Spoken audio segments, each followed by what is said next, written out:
Hey everybody, it's Jason Blaha here, and once again it's time for the Q&A, so let's go ahead and get this started. Alright, first question. I think my erectors are the weak link in my deadlift. Should I do only classic good mornings 2 times a week, or should I do one day classic good mornings and seated good mornings the other day? Good question. Now, a lot of people will say, what do you mean with twice a week? Well, because I promote conjugate training and I promote 4-day upper lowers. That's generally what I program for people. That's what I recommend. That's what I do. 100% of my clients follow that sort of format. So this is keeping with the style of training that I discuss. So here's the problem we have. You're saying erectors. Well, when most people think of erectors as the weak link in a deadlift, they're thinking of the lower back, the lower half of the erectors, right? T-spine, if we have an upper back weakness and T-spine and thoracic erectors are part of it, that means we also have some trap weaknesses and other stuff that we need to address as well. So I'm a little confused as to what you mean by erectors when you say seated good mornings. The reason for that is that the seated good morning tends to be a little more upper back dominant, right? It's for your T-spine, not really for your lower back. So if it's your lower back that's seems to be your limiting factor on the deadlift, a normal standing good morning is going to be the way to go. And I would do it twice a week. And I would do it with a lot of volume, right? A lot of volume. Minimum of 3 sets both days. You could take it up to as many as 5 if it really and truly is a weak link for you, because we also get into the issue of how much of it is a work capacity problem. You may need to build your work capacity up in your low back a lot more, in which case 5 sets makes sense.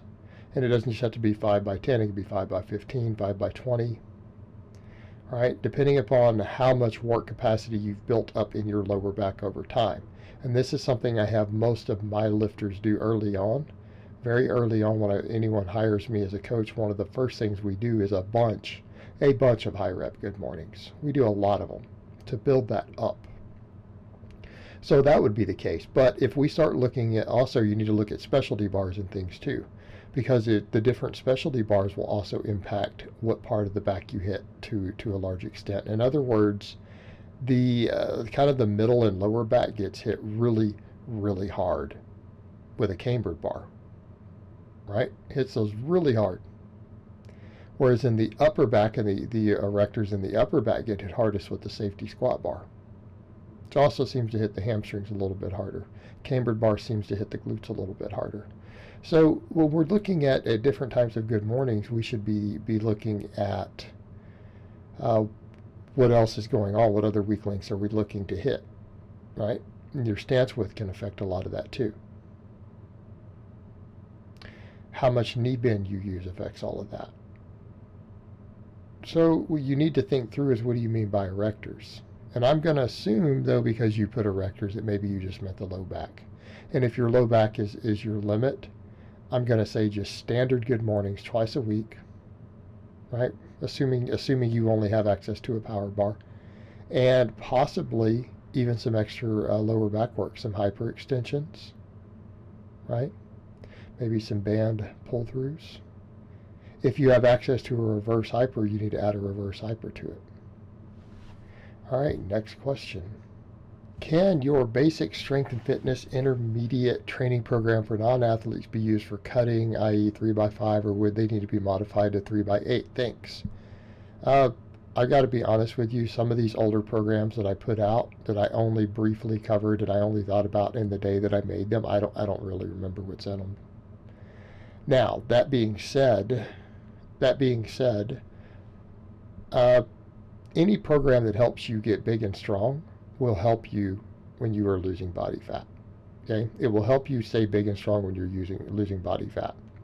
The problem that we get into is making sure that something is advanced enough for you, right? Making sure that it's advanced enough for you. The issue we have with things like 3x5s is that for someone who's not really a novice lifter or really early intermediate, is that 3x5s beat you up really quickly. Now people will say, what do you mean it didn't beat me up as a novice? Yeah, because you were weak. You were weak, therefore it didn't beat you up. Does that make sense? Dealing with heavy fives is relative to your strength. And people will say, well, it's relative completely. Yeah, but doesn't matter in the sense that you think it does for recovery. In other words, working at your 5 rep max when you squat 225 versus your 5 rep max when you squat 550 has a tremendously different impact on your recovery. Okay, because it's going to be double the weight on the bar. Something to think about. And here's the other thing I would say. You're asking about an older program like that, and that's fine. But what is it that I promote today? What do I promote? Conjugate type training. The beauty of conjugate training is that you can scale volume to needs on your supplemental work anyways. I would say for anyone out there who already has their basics down, they finished their noob gains, you should be doing conjugate. I generally push all intermediates towards conjugate type training. So how should you be cutting? Running a base conjugate template. Instead of doing all out maxes, take your maxes to training maxes and add small amounts of supplemental volume. On your supplemental lifts, do stuff like 3x10s. Okay? And you don't need as many supplemental lifts when you're cutting because you're not gaining muscle anyways. That's generally what I would recommend, right? So a lot of this really old stuff that I gave you guys years ago, however many years ago I put that out, 5 years, 7 years, I don't know, 8 years. Get up to speed. Get up to speed. I would say conjugate or proven template like 531, something like that works. But if you're no longer a novice lifter, your training needs to be customized anyways. You need to be customizing your training, and that is what I do on a lot of this channel, is I discuss with you guys how to program your customization. And if you can't figure that out, you may need to hire someone. Okay? It's what I do for a living. I coach. You might need to hire someone to help you out if you can't figure out how to do the programming. I do put out, for people who don't have money but they have free time, I put out tremendous amounts of information on that programming. But again, I'm going to push you in the direction of a conjugate type template. All right, next question. What do you do if the barbell causes discomfort during good mornings? Any weight over 225, I have to use a squat pad. Thanks, bro. I covered that in my good morning tutorials, right? If you watch the good morning tutorials I've done, because I did one as a how-to, then I did a more recent one with a client lesson update. It's about setting the bar correctly. You have to figure out if you're going to run high bar or low bar. Okay, you got to figure out if you're going to run high bar or low bar. Low bar tends to be the most comfortable, other than on your shoulders, right? It can be a little more fatiguing on your shoulder joints because of the low bar position and having to do really high reps with the bar there a long time, right? One of the things that I point out, though, with a lot of this is that if you do that, you have to be aware of getting that bulldog skin. So the discomfort you're getting can be the bar rolling up. Well, you're going to have to learn to keep that bar from rolling up. Okay? You're going to have to learn how to do that.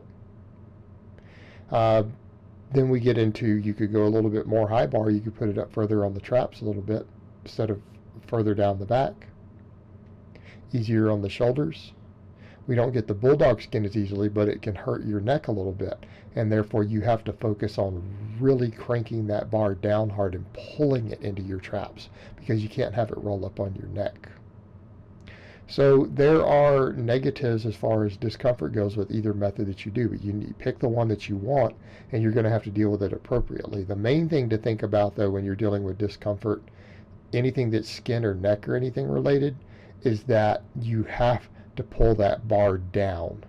You have to actively go into hard scapular retraction and depress the scapula also so that you can pull the bar down hard. Okay, and if you're not doing that on a good morning, I would say to a lot of people out there that might be part of what's wrong with your squat. A lot of guys out there who struggle with squats. They struggle with bar position on squats. They struggle with their chest caving on the squat. That could be a reason.